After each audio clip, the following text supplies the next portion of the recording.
What's going down, APUSH? Today we're going to take a look at period 3 from 1754 to 1800. We're going to knock this out real quick. It's going to be a real surface kind of overview. Make sure you study, but this will kind of get you on the right track.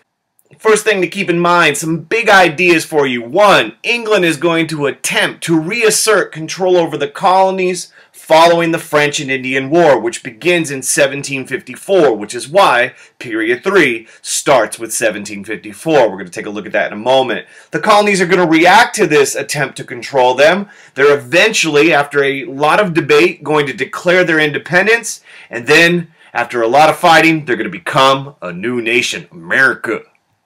Third point is there are going to be disagreements over the social, political, and economic identity of the young United States.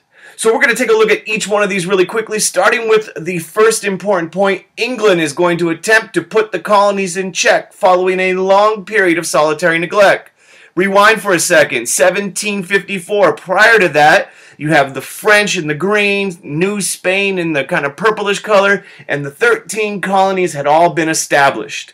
And prior to 1763, they're going to be accustomed to solitary neglect, meaning the British are going to largely leave them alone. And not because they're not interested in the colonies, but they're involved in internal problems and foreign problems. And 1763 marks a turning point in their relationship where basically the French and Indian War, the 7 Years' War, comes to an end, and England is going to kind of end that period of solitary neglect, that period of reduced intervention in colonial affairs. Now, the reason why they're going to end it in 1763, after the 7 Years' War, is because England emerges from the war with massive debt. They're broke, having defended the colonies who went into the Ohio Valley and sparked this big old war in North America with their French rivals. Now, what's going to happen is 1763, solitary neglect comes to an end, and they're going to initiate all sorts of policies. 1, they're going to enforce some of those old mercantile laws, such as the Navigation Act. They're going to put the Proclamation of 1763 in place to keep the colonies from going into the frontier out west, where they'll come into contact with Native Americans. Remember Pontiac's Rebellion. They're going to have a bunch of taxes, such as the Sugar and the Stamp Act. They're going to require that the colonists allow British soldiers to enter into their homes because the British are feeling, hey, we're defending you. And so you get the Quartering Act, you get the Townshend Acts, the Tea Act, the Intolerable Acts, and the Quebec Act. You can take a look at all of those, but they all kind of show England trying to enforce economic, political restrictions and control on the colonies. Now, of course, the colonies are going to respond in a variety of ways. And you have things like the Stamp Act Congress, where the colonies are meeting and organizing and really trying to figure out how to proceed. You have the Committee of Correspondence, where they're starting to communicate with one another. Groups such as the Sons of Liberty, and eventually the Continental Congress, which forms prior to the battles of Lexington and Concord, and comes back and forms again with the Second Continental Congress. So make sure you understand the kind of cause and effect between the British policies and the colonies' reactions during this period. Now, some stuff that you need to keep in mind is this is a slow movement to the American Revolution. These colonies are not rapidly, wrapping themselves up in American flags and saying, we're America, let's do this. And there's a couple of factors in this kind of point that you need to keep in mind. They're being inspired by Enlightenment ideas that are coming over from Europe. People like Locke and Rousseau. The colonial elites are going to, especially during the Stamp Act crisis, organize people like John Hancock and others with wealth. And then you get the role of the grassroots movements, the ordinary colonists calling for independence. And it's a slow process because this is a big deal. They're used to England. Now, when they eventually do declare independence, you get the influence of Thomas Paine's Common Sense and Jefferson's Declaration of Independence.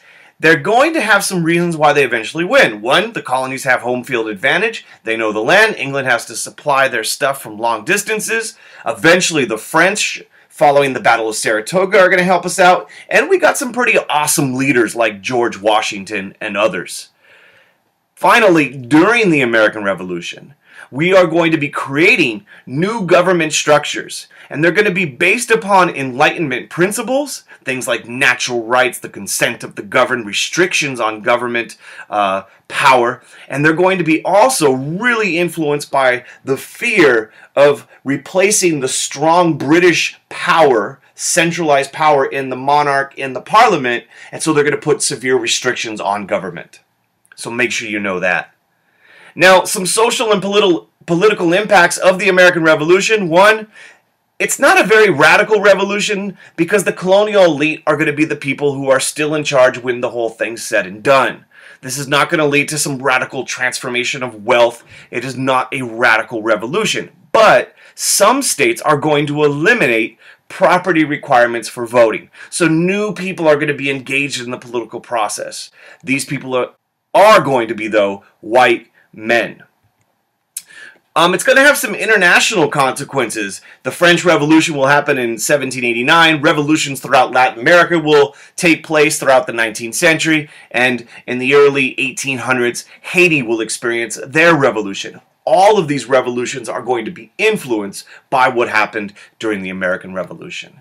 Women are going to have some impacts during this period. You have this idea of Republican motherhood, this idea that women are meant to raise good citizens, that they will be civic-minded, and they will be involved in the new republic's affairs. And we're talking the young boys here. Abigail Adams, for instance, during the American Revolution, reminded her husband, John, remember the ladies.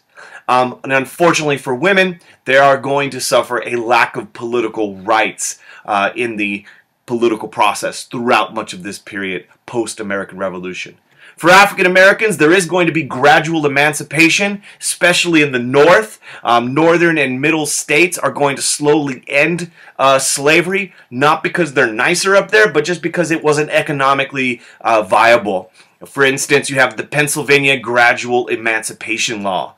However, as slavery is being kind of slowly abolished in some parts of the country, in other parts, the South and into the West, slavery is going to be protected under the new Constitution. And many people consider the Constitution a pro-slavery document. And then finally, for Native Americans, life is going to get rough because under the Treaty of Paris in 1783, there are no protections from them. No one consults them. We'll look at what happens with Native people in a moment. Some other things to keep in mind as the nation is fighting the American Revolution and eventually winning it, they're going to create new government structures. And I've kind of mentioned this, but the Enlightenment plays a huge role. People like Locke and this idea of the consent of the governed, natural inalienable rights, Rousseau. Jefferson's going to be influenced by these ideas, and of course the profound impact of Thomas Paine's Common Sense in January of 1776. It's going to have a huge impact on the minds of the colonial people. Key thing that happens is you're going to have the creation of a weak national government.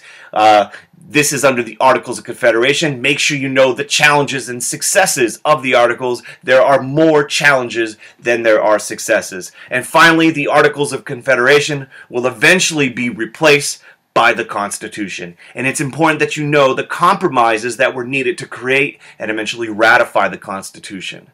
Speaking of those, there were some constitutional issues. Most of them dealt with representation. At first, you had the Virginia plan, which was the large state plan. The more people you have, the more reps you would get. And obviously, Virginia, the most populated state, loved that plan. There was also the New Jersey plan, or also known as the small states plan. Basically, everyone would have equal representation, which is what the Articles of Confederation had. And eventually, after a lot of debate, the Great Compromise was agreed upon, also called the Connecticut Compromise, where we have a bicameral legislature, the House of Reps, based upon population. The Senate, everyone gets equal reps, which is 2. The 3/5 compromise is important. Make sure you know about that. And it deals with Southerners wanting their slaves to be counted for representation purposes. So for every 5 slaves, 3 would be counted in terms of representation. And this gives Southerners a huge amount of power as a result. So the 3/5 compromise is important.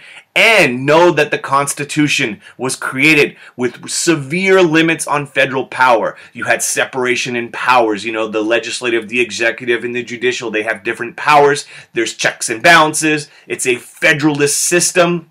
You have a federal government and a state government sharing power, so you have federalism, and it's all based upon this idea of republicanism, representative government. So those are some of the constitutional issues you should be aware of. And keep in mind, the Articles of Confederation had this as their framework for government. It was a very weak federal government, and then in 1789, the Constitution comes along, and it does expand dramatically. Even though there are restrictions on the power of the federal government, even under the Constitution, it expands that power of the federal government a great deal. Adds a president, 2 House legislators, the power to tax and regulate trade. It gives a court. You only need 3/4 to make an amendment. And so these are some of the changes. Key thing, how or why was the Constitution ratified? Not everyone agreed with it. When they were all done at the Constitutional Convention, you had the Federalists who were saying, yep, let's do this. You had the Federalist Papers, a series of essays that talked about the Constitution and why it was needed, why it should be ratified. But on the other side, you had the anti-federalists, and these were people who felt that this new government was too powerful and should not be ratified. And of course, there was a big debate, but eventually the anti-federalists agree, will ratify if you promise to include a Bill of Rights, and that does get added to the Constitution. Some other things to keep in mind. Shays' Rebellion is always an important thing. Shays' Rebellion happens during the Articles of Confederation. The government under the Articles is too weak to really put it down. It has to be put down by a private militia.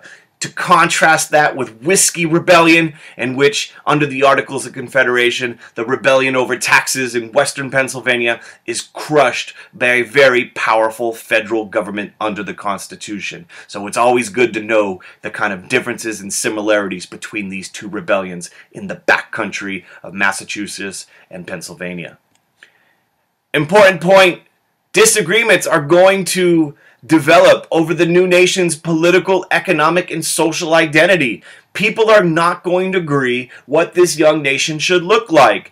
And really, the domestic disagreements revolve around the Secretary of the Treasury's financial program, Alexander Hamilton. And you have the assumption plan where the federal government is going to be taking the state debt, the excise taxes, the high tariffs, and the big one, the bank. The bank is going to create all sorts of issues, and constitutionally there is disagreements about whether or not the government can do it or not. Hamilton is doing these programs because he favors a strong central government. He is a federalist. He favors developing the nation's economy, and particularly manufacturing, and they believe in a loose interpretation of the Constitution. On the other side is Jefferson and his homeboys, the Democratic Republicans, who are going to reject Hamilton's plan. They're going to accept some things after compromise, but they favor a weak central government. They are going to favor agriculture, and they believe in a strict interpretation of the Constitution, meaning only if it's in there can the government do it. So these disagreements reveal the growth of political parties. In fact, federal versus state government can best be seen in the Alien and Sedition Acts, which is passed during the administration of John Adams by a Federalist-controlled Congress. And these basically, especially the Sedition Acts, create all sorts of controversy. You have the Virginia and Kentucky resolutions written by Thomas Jefferson and James Madison, and basically in that they say the states of Kentucky and Virginia, have the right of nullification. The states can ignore a federal law, in this case the Sedition Acts, if they feel it's unconstitutional. And this battle between federal and state will continue throughout American history. Some foreign disagreements to keep in mind for period 3. You're going to have the French Revolution in 1789. France goes to war with Europe. There's all sorts of concerns in America about whether or not we should support this French Revolution. And Washington decides the young nation should stay the heck out of Europeans' war. and he issues the Proclamation of Neutrality. You have Citizen Genet, who comes over to the United States and tries to challenge that neutrality. He is eventually kind of scolded. You have the XYZ affair under John Adams, where we try to negotiate, and this leads to an international incident, and then the quasi-war happens, where you have a war between the United States and France, an impressment taking place, and eventually the Convention of 1800, ending the Franco-American alliance that had been around since 1778. You also have drama with England. The Treaty of Paris, which ended the American Revolution, did not end our problem with them. They had forts on American soil. They were giving guns to Native Americans. There was impressment of American sailors and ships. And all of this kind of eventually tries to get resolved by Jay's Treaty, but it doesn't really work. And you have a lot of anger, especially amongst Democratic Republicans over Jay's Treaty. You have drama with Spain. They had closed off the Mississippi River under the Articles of Confederation. They had actually questioned the boundaries between the U.S. and Florida, and eventually some of that gets solved with Pinckney's Treaty. And make sure you know about Washington's farewell address, where he says, "Stay the heck out of permanent alliances, and political parties suck." These kind of issues, not only are they challenges for the young nations, but they cause further divisions between the Democratic Republicans, who tended to favor France, and the Federalists, who tended to favor England. Of course, this period 3 ends with 1800, which is a significant year in American history because it is the election of 1800. The Democratic Republican Party wins. Thomas Jefferson becomes president, and it is significant and sometimes referred to as the Revolution of 1800 because it is the first peaceful transfer of power between political parties. Now, something we left off, but really important. Throughout all this stuff, something that was not peaceful, unfortunately, is Native Americans are going to play a key role, and they are going to respond to European and American settlements in a variety of ways. For instance, during the French and Indian War, largely the native people are going to join the French and largely be on the side of the French. The English and the colonies are going to try, under the Albany Plan, to get the Iroquois to support them. Ultimately, they will, but the French are going to be defeated, causing all sorts of problems. In fact, following the French defeat, they've lost an important ally in North America. You have Pontiac's Rebellion, where Pontiac and other natives start rebelling, trying to keep out settlers from their land, which leads to the British passing the Proclamation of 1763. During the American Revolution, many native people sided with the British, once again hoping to keep the colonists out of their land. Ultimately, that decision backfires because at the Treaty of Paris, the United States boundaries are from the Atlantic to the Mississippi River. No one asks the native people living in those areas, are they cool with that? During this period of time, you also have in 1783, 1785, a man by the name of Chief Little Turtle forming the Western Confederacy, and he is going to lead resistance in the Old Northwest against American expansion. And of course, unfortunately, the Battle of Fallen Timbers, the native resistance in the Old West is going to be crushed, and the Treaty of Grenville is going to mark the end of native resistance in that region. And meanwhile, over on the big old West Coast, Spanish missionaries are creeping up the coast of California, forming these missions, converting the native people to Catholicism. So native history is an important component of Period 3, APUSH. Finally, we're almost done. Keep in mind, during this time, we have the expansion of the United States. Eventually, remember the Northwest Ordinances, those things that were really successful under the Articles of Confederation. The United States is expanding its territory, and they ban slavery, and they allow public education in those regions. However, slavery, even though it ends in the North and the Middle states following the American Revolution slowly, it is going to continue to expand. It's going to be protected under the Constitution. The slave trade is going to continue for another 20 years, and slavery is going to continue to be a fact of life throughout the South and as they move west. And of course, As the nation grows, just as the colonies were different because of unique geographic environmental factors, the regional identities are going to continue, and they're going to be strengthened between the northern states, the southern states, and the western states. And we're going to see this play out in APUSH Period 4 and 5. Woo! We finished finally. APUSH Period 3. That's a quick rundown. Make sure you read your book. Check out my other videos. Subscribe to the channel if you haven't done so. Click like on the video. Tell all the APUSH homies out in the world to check out Jocz Productions. And most importantly, always stand up for what you believe in. You never know. You may end up in a school textbook one day like my crazy self. Peace!